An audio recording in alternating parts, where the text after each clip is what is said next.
అగ్రిగోల్డ్ బాధితులకు అండగా ఉన్నవారికే ఓట్లు వేస్తాం. జగన్మోహన్ రెడ్డి మీ మేనిఫెస్టో మా బాధలు తీర్చడానికి ఇసుమంత చోటైనా లేదా? గత ఎన్నికల ముందు ఎన్నో గొప్పలు చెప్పారు. రాష్ట్రంలో ఉన్న అగ్రిగోల్డ్ బాధితులు 19 లక్షల మంది ఓట్లతో గద్దెనెక్కిన జగన్మోహన్ రెడ్డి ఇచ్చిన హామీ మరిచిపోవడం దారుణమని సంఘం రాష్ట్ర అధ్యక్షులు ఈవి నాయుడు ఆవేదన వ్యక్తం చేశారు. గత ప్రభుత్వం చనిపోయిన కుటుంబానికి 5 లక్షలు ఇస్తామని ప్రకటించి జీవో ఇచ్చినప్పటికీ బాధిత కుటుంబాలను ఆదుకోలేదు.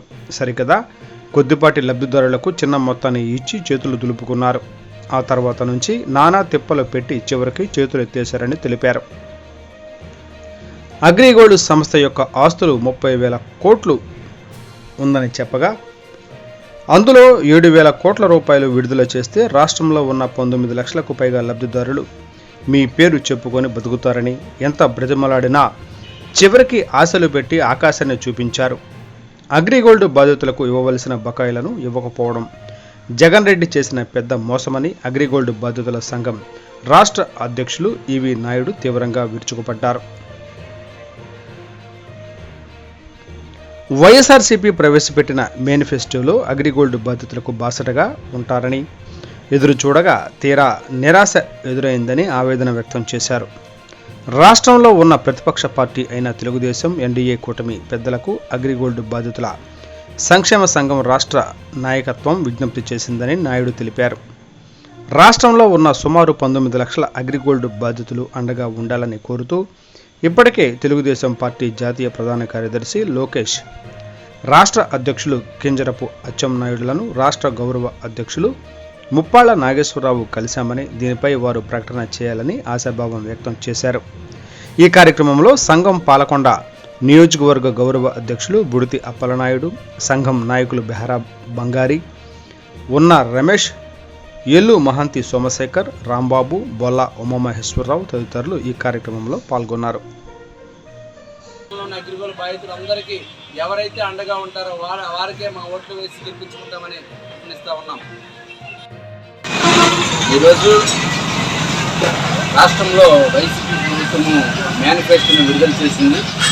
ఈ మేనిఫెస్టోలో ఈ రాష్ట్రంలో సుమారు 20 లక్షల మంది అగ్రిగోల్డ్ బాధిత కుటుంబాల యొక్క బాధలు పట్టించుకోలేదు, కనీసం ఎక్కడ ప్రస్తావన చేయలేదు. గత 2019 ఎలక్షన్లో అగ్రిగోల్డ్ బాధితులకు మేమంతా ఉన్నామని 175 నియోజకవర్గాల్లో కూడా ప్రసంగాలు చేసిన జగన్మోహన్ రెడ్డి గారు గత మేనిఫెస్టోలో కూడా ఈ ప్రభుత్వం వస్తే 3 నెలల్లోనే చిన్న మహిళలందరికీ 1,150 కోట్లు ఇస్తానని, 6 నెలల్లోనే పూర్తి న్యాయం చేస్తానని, అగ్రిగోల్డ్ యాజమాన్య దొంగల బాధ్యత నేను తీసుకుంటానని పదే మాట ఇచ్చి ఈ రాష్ట్రంలో ఉన్న సుమారు 19.5 లక్షల మంది బాధిత కుటుంబాలతో ఓట్లు వేయించుకుని 151 సీట్లను గెలుచుకున్నారు. మరి 5 సంవత్సరాలు ముగుస్తున్నా అరాపరా తప్ప పూర్తి న్యాయం చేయలేదు.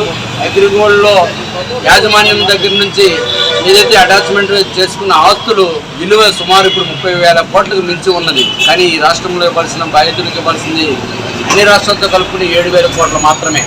మరి ఇది న్యాయం చేయడంలో ఎందుకు ప్రభుత్వం విన్యాసాలు లెక్కడుతుంది? మరి 2024 ఎలక్షన్లో కూడా మేనిఫెస్టోలో కూడా మా అంశాన్ని ప్రస్తావిస్తారని మేము ఎదురు చూసే ఉన్నాం. కానీ ఈరోజు అది జరగలేదు. ఖచ్చితంగా గత ప్రభుత్వానికి ఏదైతే గతి పట్టిందో ఈ మోసపూరిత జగన్మోహన్ రెడ్డి హామీలకి మరి మేము ఏదైతే పెద్ద ఎత్తున ఆ రోజు ఓట్లేసి గెలిపించుకున్నామో మరి ఈరోజు మమ్మల్ని పట్టించుకోని నేపథ్యంలో ఈ రాష్ట్రంలో ఉన్న బాధితులు అందరము కూడాను వైసీపీ ప్రభుత్వానికి బుద్ధి చెప్పడానికి సిద్ధంగా ఉన్నాం. మరి ఏదైతే ఈ రాష్ట్రంలో ఉన్న అసోసియేషన్ నాయకత్వాలన్నింటినీ కూడా మేము ఈరోజు పిలుపునిస్తూ ఉన్నాం. ఈ వైసీపీ ప్రభుత్వానికి గత ప్రభుత్వానికి పట్టినట్లయితే పట్టించే విధంగా అవసరమైతే క్యాంపెయిన్ చేయాలని మీటింగ్లు పెట్టాలని మేము పిలుపునిస్తూ ఉన్నాం. మరి దీన్ని చూసుకొని చంద్రబాబు నాయుడు గారు కూడా గతంలో చేసిన పొరపాటు చేయాలని మేము ఆశాభావం వ్యక్తం చేస్తూ ఉన్నాం. ఏదైతే ఎన్డీఏ కూటమి మేనిఫెస్టోలో కానీ లేకపోతే బహిరంగ సభల్లో కానీ అగ్రిగోల్డ్ బాధితుల అంశాన్ని తీసుకుంటారని మేము ఆశిస్తూ ఉన్నాం. మరి దాని మీద మా రాష్ట్ర గౌరవాధ్యక్షులు ముప్పాళ్ల నాగేశ్వరరావు గారితో మాట్లాడి తగు నిర్ణయాన్ని తీసుకుని త్వరలోనే వెల్లడిస్తామని, రాష్ట్రంలో ఉన్న అగ్రిగోల్డ్ బాధితులందరికీ ఎవరైతే అండగా ఉంటారో వారికే మా ఓట్లు వేసి గెలిపించుకుంటామని పిలుపునిస్తూ ఉన్నాం.